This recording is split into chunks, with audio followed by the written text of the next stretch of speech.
മാത്രമല്ല SIR-ന് ശേഷം നടക്കുന്ന തെരഞ്ഞെടുപ്പാണ്. പിന്നെ രാഹുൽ ഗാന്ധിയുടെ ഈ വോട്ട് ചോരി പിന്നെ കാര്യങ്ങളും ഒക്കെ ആയിട്ട് അതിനെ നേരിടുന്നതും ഏത് തരത്തിലുള്ള ആയിരിക്കും എന്നുള്ളതും തീർച്ചയായിട്ടും. അപ്പോൾ ഒരുപാട് കാര്യങ്ങളെ വിശകലനം ചെയ്ത് അതിന് മറുപടി നൽകുന്ന ഒരു തെരഞ്ഞെടുപ്പ് ഫലമാണ് ഇനി ബീഹാറിൽ നിന്ന് പ്രതീക്ഷിക്കുന്നത്. 2 കാര്യങ്ങളാണ് ബീഹാർ ഇലക്ഷനുമായിട്ട് ബന്ധപ്പെട്ട് ഉള്ളത്. ഒന്ന്, നമ്മൾ നേരത്തെ സൂചിപ്പിച്ച പോലെ സിവിയർ ഇൻറ്റൻസീവ് റിവിഷൻ SIR എന്ന് പറയുന്ന തീവ്ര വോട്ടർ പട്ടിക പരിഷ്കരണം.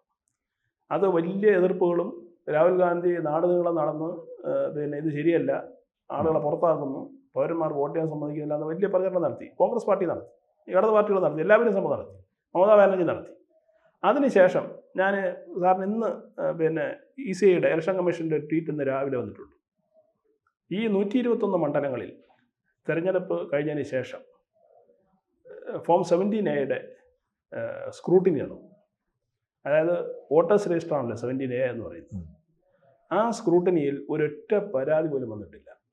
അതായത് കള്ള വോട്ടെന്നോ മിസ്ഗൈഡ് ചെയ്തെന്നോ പിന്നെ ബൂത്ത് പിടിച്ചെന്നോ പറഞ്ഞ ഒരൊറ്റ പരാതി പോലും വന്നിട്ടില്ല എന്ന് 7-ാം തീയതി, അതായത് ഇന്നലെ പിന്നെ ഇലക്ഷൻ കമ്മീഷൻ പ്രഖ്യാപിച്ചിരിക്കുക.